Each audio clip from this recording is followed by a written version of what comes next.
Bonjour à tous et bienvenue sur Oser Renaître, le podcast qui met en lumière les personnes qui partent à la découverte de leur vraie nature pour mieux se connaître. Et comme le disait si bien Jung, lorsque l'on accepte toutes les facettes de nous-mêmes, alors nous pouvons nous aimer tels que nous sommes. Abonnez-vous à la plateforme de votre choix ou cliquez sur la cloche pour être informé du prochain épisode. Vous trouverez tous les liens dans la description. Si vous aimez ce podcast, apportez votre soutien en vous abonnant gratuitement et en laissant un commentaire avec 5 étoiles sur la plateforme Apple Podcast ou tout simplement sur la plateforme que vous utilisez en ce moment pour être ainsi informé de la prochaine entrevue. Vous favoriserez ainsi sa diffusion à un plus grand nombre d'auditeurs et d'auditrices.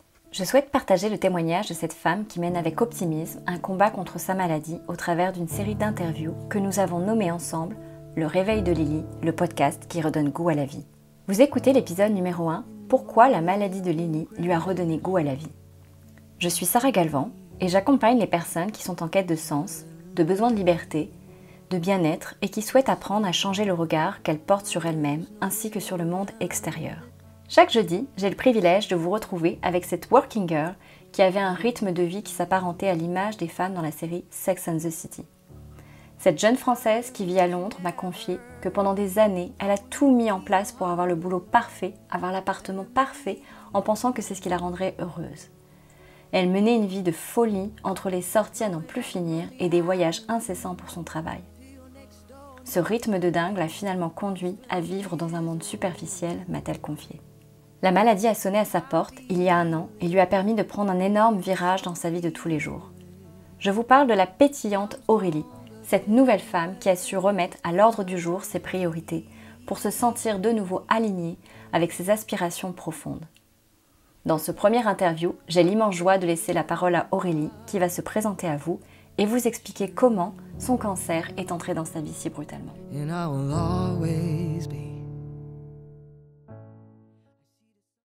Bonjour ma chère Aurélie, Bonjour Sarah, comment tu vas? ça va très bien, il fait beau aujourd'hui, ça va. C'est, un peu situation un peu étonnante, toujours puisque ça fait au moins 6 semaines maintenant que nous sommes confinés, mais ça va quand même très bien, ça permet d'avancer sur d'autres projets. Bon, je suis ravie de l'entendre. Aujourd'hui, ce qui fait que nous nous retrouvons pour ce premier podcast, c'est un sujet, qui, en fait, te concerne toujours. Il s'agit d'une épreuve que tu, en fait, traverses avec, à mon sens, brio et c'est pour ça que j'ai vraiment tenu à ce qu'on ait ces entrevues ensemble. Parce qu'Aurélie, il faut savoir que, elle a eu, un cancer du sein et donc elle a bataillé, dur, mais avec une énergie tellement optimiste que je me suis dit: «Il faut que je la fasse passer à l'antenne pour qu'elle nous parle, justement de comment elle a traversé tout ça, les conseils qu'elle peut donner à des femmes qui, voilà, sont en chemin dans cette lutte». Je pense que, voilà, tu pourras peut-être confirmer ou pas les termes que j'utilise, mais en tout cas, voilà, c'était, peut-être en tout cas ce premier échange, ça va être pour, peut-être déjà te présenter, dans un premier temps, dire un petit peu, voilà, ton parcours, qui tu es, si tu veux même dire comment on s'est connus, c'est tout est bienvenu. En tout cas, bah, c'est un plaisir, merci de m'avoir invitée, Sarah, c'est vraiment un plaisir. Alors disons que, bah, je suis française, alors je vais quand même essayer de faire un peu court, mais je suis née en Normandie, j'habite en Bretagne, donc déjà ça a démarré un peu bizarrement dans ma vie, étant donné qu'en tant que Normande, il fallait surtout pas aller dire aux Bretons qu'on était Normands, donc voilà. Ensuite, donc j'ai fait une école d'ingénieur en fait à Lyon. À la suite de cette école d'ingénieur, j'ai eu un stage à l'étranger de 6 mois. Je voulais absolument partir, donc je suis partie en Allemagne. Alors, au départ, bien entendu, je voulais aller au Brésil ou vraiment loin. Je me suis retrouvée en Allemagne. Mmh. Je suis restée travailler 2 ans en Allemagne. J'ai ensuite travaillé en Suisse dans l'horlogerie. Et c'est d'ailleurs durant, en fait, au cours de mes 9 années en Suisse que j'ai eu la chance de rencontrer Sarah. Et c'est vrai que même si on n'a pas gardé des contacts très fréquents toujours au fil des années, étant donné que ça fait quand même plusieurs années que nous nous sommes découvertes, eh Mmh. bien, on a toujours gardé un lien, même si c'est juste à travers les réseaux sociaux et juste savoir un petit peu de ce qu'on devenait toutes les deux. Et c'est vrai Oui, qu'après, c'est moi, vrai. j'ai déménagé en Angleterre il y a maintenant 6 ans pour le travail, toujours dans une entreprise de luxe. Et en effet, ben, comme Sarah l'a très bien expliqué, il y a exactement pratiquement un an, c'est-à-dire fin mai 2019, alors que j'étais toujours à fond boulot, voyage de boulot, il n'y a que le boulot.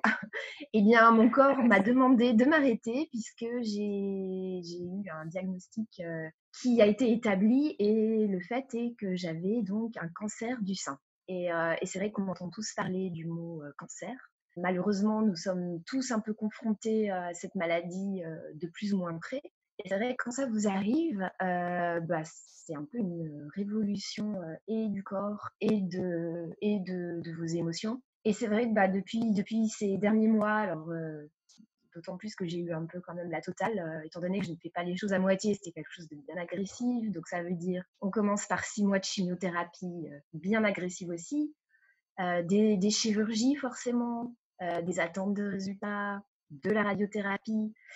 Et ça vient juste de se finir là, mi-mars, depuis le début du confinement. Donc voilà. Et donc pour revenir à Sarah et moi, en fait, c'est vrai que bah, pour le coup, Sarah, on s'est un peu retrouvés grâce à ce cancer, si je peux dire ça comme ça.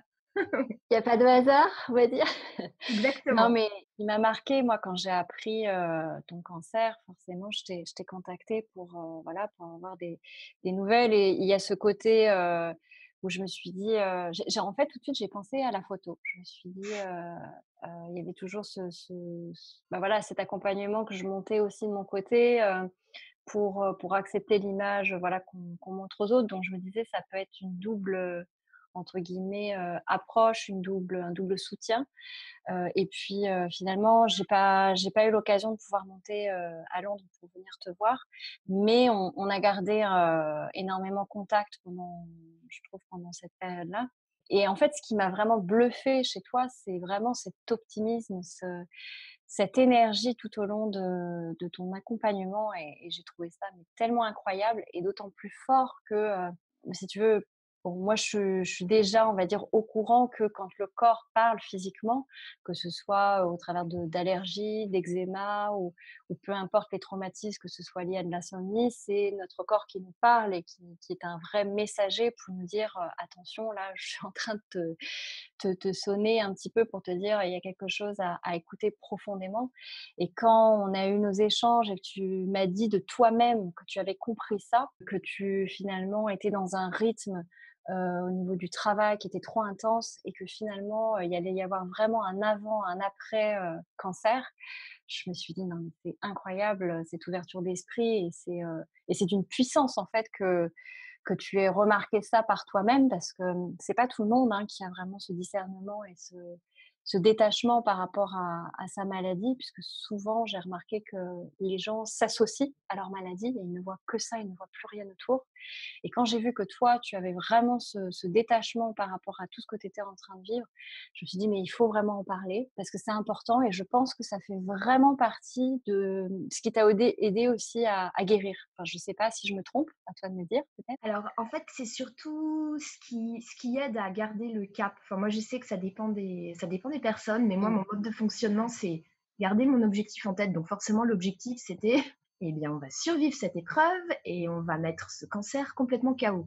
Et donc, alors D'accord. pour ça, après, ben, c'est vrai que bah, il y a les traitements médicaux et ça, de toute façon, enfin, je me suis dit, bah, il n'y a pas le choix, ça va être difficile, mais on y va. Mais c'est vrai qu'après, pour vraiment réussir, je pense, à toujours garder le cap. Enfin, moi, en tout cas, c'est ma façon de fonctionner, c'est aussi d'essayer de peut-être, je sais pas comment expliquer ça, j'ai une imagination assez débordante, et donc pour le coup, j'ai besoin de concrètement imaginer les choses qui se passent dans mon corps. Et en fait, c'est vrai que je me suis Mm. dit, je pense que ce n'est pas un hasard si mon corps réagit maintenant de cette façon, parce que je savais que je poussais un peu le bouchon trop loin.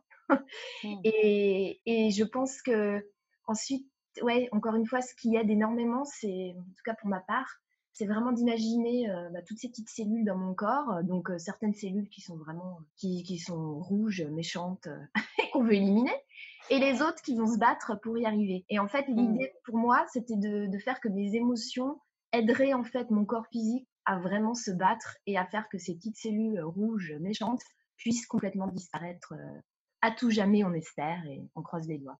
Mais moi, j'adore parce que justement, je fais un petit aparté pour dire qu'on fera d'autres entrevues, mais tu as commencé en fait un blog en parallèle et c'est super ce que tu écris. J'ai commencé à lire et à la fois, tu parles d'un enfant qui exprime finalement au travers de comment tu viens de le définir, c'est des dessins, mais c'est très imagé. En même temps, je trouve ça génial que tu aies trouvé ta façon à toi hyper créative voilà, de visualiser en fait tout ça et de servir de ça comme étant une force finalement. Mais je crois que tu as peut-être d'autres choses peut-être à partager à des femmes qui sont dans ce cheminement oui, des choses que tu as fait au quotidien qui t'ont aidé. Je vais pas induire, mais moi je pense à quelque chose. Alors, en fait, j'ai énormément, c'est vrai que c'est un peu un coup de massue quand on vous donne le diagnostic forcément. Et c'est vrai qu'il y a quelques jours, voire quelques semaines où on est complètement sonné en fait. Et c'est vraiment au cours de ces semaines que j'ai commencé à justement penser à toute la suite, au traitement, etc. Et c'est Mmh. vrai que je me suis dit, c'est le moment de changer un petit peu mes habitudes. Moi qui étais à fond, encore une fois, hein, travail, stress, pas de temps pour moi, pas de temps pour mon corps, pas de temps pour mes émotions, rien. Et en fait, je me Mmh. suis dit, peut-être que l'idée là, toute l'énergie que j'ai mis jusque-là dans mon travail, je vais la mettre pour me sauver quelque part. Et donc, Mmh. pour le coup, le peu d'énergie que j'aurai après mes chimios, j'ai envie de faire du bien et de me faire du bien. Alors déjà, c'est de savoir et de se connaître soi-même. Qu'est-ce qui nous fait du bien en général dans la vie? Moi, je sais, par exemple, j'avais Ça jamais aide, le c'est temps de sûr. le faire, mais j'adore les films, juste parce que ça canalise justement mon imagination. Et quand je me pose 1000 questions sur tout et rien, et c'est juste du stress négatif. Et donc, en fait, je me Mmh. suis dit, voilà, tous les jours, je vais regarder des films et ça m'a énormément aidé pour me plonger dans un autre univers et oublier Mmh. complètement mon cancer. Alors, entre parenthèses, il y a beaucoup de films et de séries qui parlent de cancer, je m'en suis rendu compte ces derniers mois. Ah oui. Donc, il faut essayer Mmh. d'éviter ça, surtout au départ. On évite Mmh. tout film ou toute série qui parle de cancer. Mais C'est ça, tu ensuite, déportais finalement ton attention sur, autre chose pour lâcher un peu le exactement, mental, quoi. Mmh. exactement, pour la décharge mentale et également, alors, il y a des choses et physiques et émotionnelles. C'est-à-dire que, chose émotionnelle, moi, ce qui m'a beaucoup aidé, c'est de commencer la méditation. Alors, j'en entendais beaucoup parler avant et je prenais jamais le temps de le faire et je me disais: «Non, mais c'est pas pour moi de toute façon, j'arrive pas à ne penser à rien» et or, la méditation, c'est pas du tout ne penser à rien. C'est vraiment se concentrer Ouais. sur soi-même et cetera et se ressourcer soi-même et en fait, ça s'acquiert, c'est comme tout et c'est vrai que pour moi, ça a été de suivre vraiment des applications qui m'aident et qui me guident Mmh. et encore aujourd'hui. Donc ça et je m'aperçois aujourd'hui que lorsque je ne médite pas, par exemple, pendant 15 jours pour une raison X, je sens vraiment que mes émotions commencent à prendre Ouais. le dessus, enfin, les émotions négatives prennent le dessus. Donc ça m'aide énormément. Une autre chose qui aide énormément, c'est que ce qui m'a un peu sauvée aussi, c'est que j'avais lu que c'était bien, même si on est très fatigué avec les traitements, de continuer à faire un peu d'exercice physique. Alors attention, hein, quand on a une Mmh. chimio vraiment, vraiment dure, il ne s'agit pas d'aller faire du yoga tous les jours, etc. Néanmoins, Ouais, encore une ça fois, c'est marche. respecter son corps, ouais. Exactement, il faut vraiment écouter. Alors, c'est aussi ça, merci Sarah, c'est d'apprendre à écouter son corps, chose qui paraît toute simple et en fait qui n'est pas si facile. Et juste écouter ce que le corps nous dit, c'est-à-dire par exemple même pour manger, si voilà, si on a envie même de chocolat, vous savez quoi, c'est qu'on est prêt à déprimer, qu'il faut en manger un petit peu. Et je pense que de plus en plus, j'écoute mon corps et toute cette traversée du désert, entre guillemets, m'a vraiment appris à Mmh. écouter mon corps. Et ce qui m'a vraiment sauvée aussi, c'est donc la marche. C'est-à-dire que tous les jours, quoi qu'il arrive, même Ça y est, si, on y vient.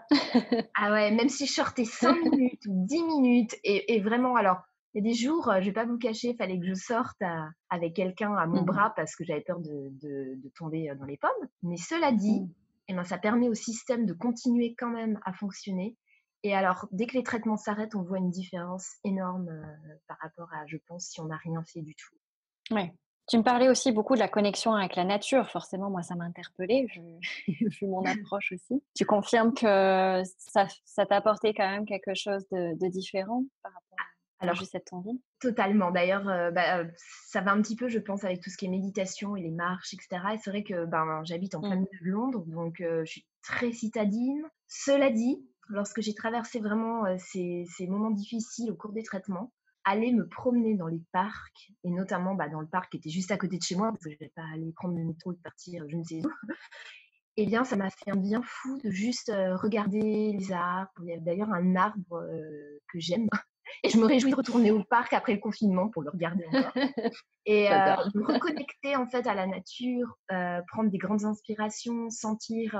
Et c'est vrai que juste, étant donné qu'en plus en pleine chimio, on a enfin moi en tout cas l'odorat était très développé. Et alors je ne supportais aucune Mhm. odeur, mais alors celle de l'herbe qui venait d'être coupée ou celle des arbres, des feuilles qui tombaient en automne, toutes les odeurs de la nature étaient vraiment, mais alors c'était le paradis.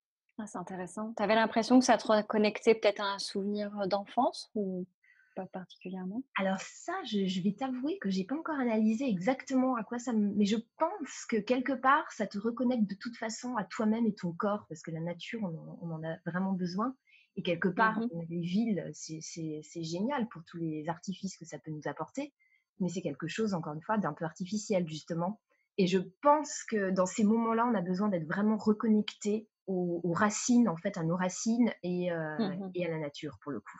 Ah bah, de toute façon, tu résumes bien parce qu'on est composé hein, de la terre, on possède les mêmes composants finalement que la terre. Donc, ouais, c'est une reconnexion complètement à nos racines, ça c'est clair. Ouais. Ah bah, c'est chouette, vraiment. Mm.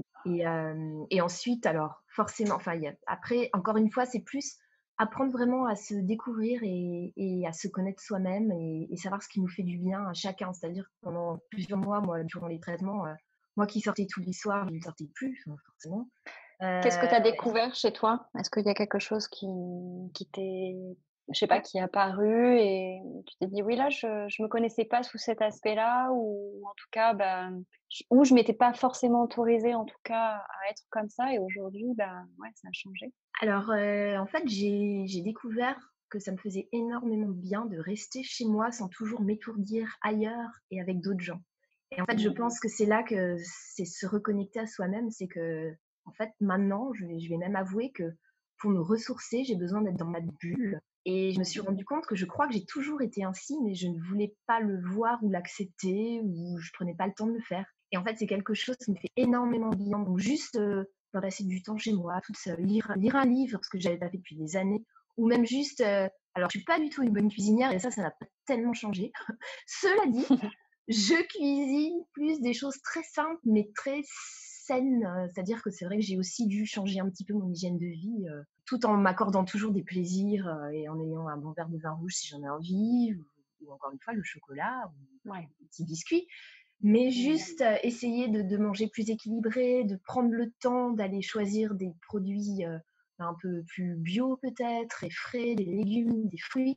Et là aussi, ça m'a connecté totalement à la nature, même dans la façon dont je me nourris en fait et dont j'alimente mon corps. Ouais, finalement, ça t'a vraiment fait prendre conscience de ce qui était, juste ou pas, par rapport à ton corps, à comment tu finalement, c'est un respect de soi à soi. C'est des prises de conscience de ce que tu faisais peut-être pas bien ou le mieux que tu pouvais pour toi et Exactement. ça jouait dans ce sens. Et c'est marrant parce que ça fait vraiment écho avec une autre femme que j'ai suivie aussi pendant pareil, un cancer du sein et elle m'a dit: «Écoute Sarah, dès que j'avais» parce qu'elle, elle a eu une récidive malheureusement, mais ça se finit plutôt bien donc j'en parle quand même avec assez de légèreté. Mais, elle m'a dit: «Écoute, quand j'ai eu mon cancer et donc des récidives de chimio», elle dit: «J'étais limite contente parce que j'avais de nouveau du temps pour moi» et donc, là encore une fois, elle prenait vraiment conscience de ce que son corps était en train de lui dire. C'était, «J'y vais trop, je suis trop à fond dans le boulot, je j'ai pas une minute à moi et là enfin, j'ai ce temps entre guillemets de bulle, de vacances pour moi, quoi». Donc, c'est C'est vraiment en ça où je trouve que les messages sont super puissants, quoi. c'est très étonnant ce que tu dis là et c'est quelque chose quelque part, je vais avouer et je l'ai juste avoué je pense à peut-être à ma famille et peut-être à un ami. Quelque part, Mmh.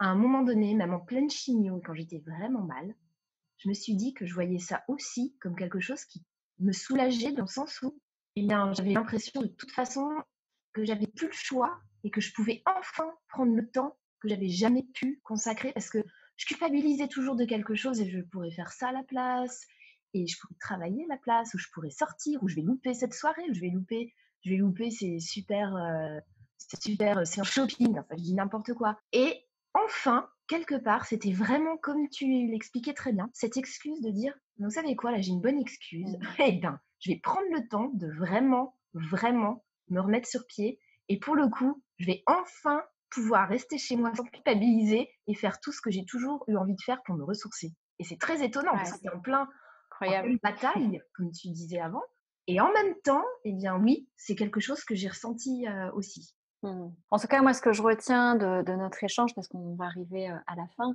c'est que finalement, ça t'a permis vraiment d'apprendre à la fois à mieux te connaître et puis, à mieux te respecter puisque du fait de mieux te connaître, tu connaissais mieux tes limites aussi au fur et à mesure, tout simplement de ce que tu pouvais manger ou pas, des douleurs, de si tu pouvais marcher toute seule ou pas et cetera. Donc ça t'a vraiment permis d'apprendre à reconnaître ton corps, à l'écouter, à le respecter et puis finalement, tu en retires un très beau message derrière quoi, même si ça a été une épreuve, voilà, enfin, je peux pas mesurer ce que tu as vécu, mais en tout cas, bon, ça sera l'objet de d'autres entrevues pour vraiment que tu nous partages, quelles ont été tes pensées, quels ont été tes échanges avec, les médecins, quelles ont été les questions même que tu t'es posées et puis que tu as pas eu de retour de médecin. Enfin, voilà, il y a encore plein de choses, je pense, à aller en profondeur et mais voilà, si en tout cas tu as un mot pour la fin, je te laisse finir. Merci beaucoup Sarah, c'est exactement ça et je voudrais juste rajouter peut-être avant qu'on arrête pour aujourd'hui parce que c'est vrai qu'on a concentré là sur les j'ai pas mal parlé des choses positives finalement que ça m'a apporté ou les choses pour un peu, essayer de réussir à passer à travers tout ça.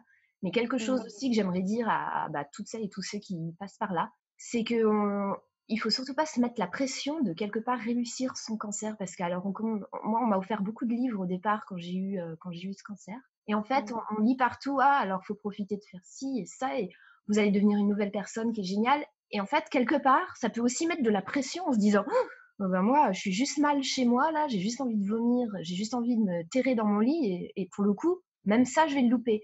Alors faut surtout, surtout pas, se mettre la pression et tout ce qu'on dit là aujourd'hui. Alors, c'est pour ça que ce sera bien qu'on parle les prochaines fois de tout ce qui va aussi avec les angoisses, les moments où on est tout seul chez soi et on a peur de ne pas réussir à juste, ben, justement sortir de chez soi pour aller faire sa prochaine chimio ou de pas se réveiller le lendemain matin et tout ça, c'est très présent aussi, donc faut surtout pas se mettre la pression. C'est juste, aujourd'hui pour expliquer que, voilà, dans toute chose négative, il y a toujours du positif, qui existe et ça peut permettre vraiment de se recentrer sur soi-même. Donc voilà, mais pas de pression, il y a pas de cancer réussi ou pas réussi du tout. Bah, écoute, c'est un super message pour finir et effectivement, on fera un autre, module sur la culpabilité. Je pense que ça, c'est quelque chose cancer ou pas cancer, c'est hyper présent dans notre société. Mmh mh. Mais oui, je pense que tu auras beaucoup à nous dévoiler sur le sujet, ça, j'en doute pas. En tout cas, merci infiniment. Vraiment, c'était, très, très riche et je te remercie de, voilà, de te livrer comme ça à nous. Je suis persuadée que ça va vraiment avoir un impact sur, énormément de personnes et rien que pour ça, bah, on t'envoie tous de la gratitude énormément et beaucoup Ah, d'amour. merci beaucoup, et merci pour ton énergie aussi Sarah, c'est ça qui m'a aidée. Avec grand plaisir. Écoute, je te dis à très bientôt et puis, je te fais plein de bisous. Moi aussi, gros bisous, à très bientôt. Au revoir. Au revoir. Je vous remercie pour votre écoute. Si vous avez apprécié notre échange, alors laissez un pouce bleu pour soutenir ma chaîne ainsi que l'audace de Aurélie. Si vous souhaitez que j'approfondisse une thématique avec Aurélie, alors laissez-moi un message, je prendrai le soin de le traiter dans un futur épisode. Si vous souhaitez partager à votre tour votre histoire personnelle ou si vous avez tout simplement des questions, laissez vos commentaires ou contactez-nous en message privé pour que nous puissions vous répondre. Enfin, si vous souhaitez découvrir les différents accompagnements que je propose, je vous invite alors à vous rendre sur mon site internet à www.sarahgalvan.com pour recevoir votre guide Vie heureuse ainsi qu'un audio MP3 d'une méditation guidée que vous recevrez gratuitement en vous abonnant à ma newsletter et ainsi recevoir d'autres surprises pour apprendre à mieux vivre avec soi-même. Je me réjouis de vous retrouver jeudi prochain. Belle semaine à tous!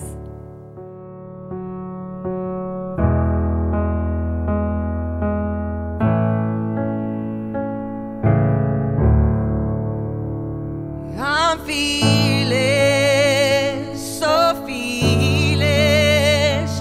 I'm stronger than anybody else 'cause I'm fearless. I'm fearless, so fearless. I'm louder than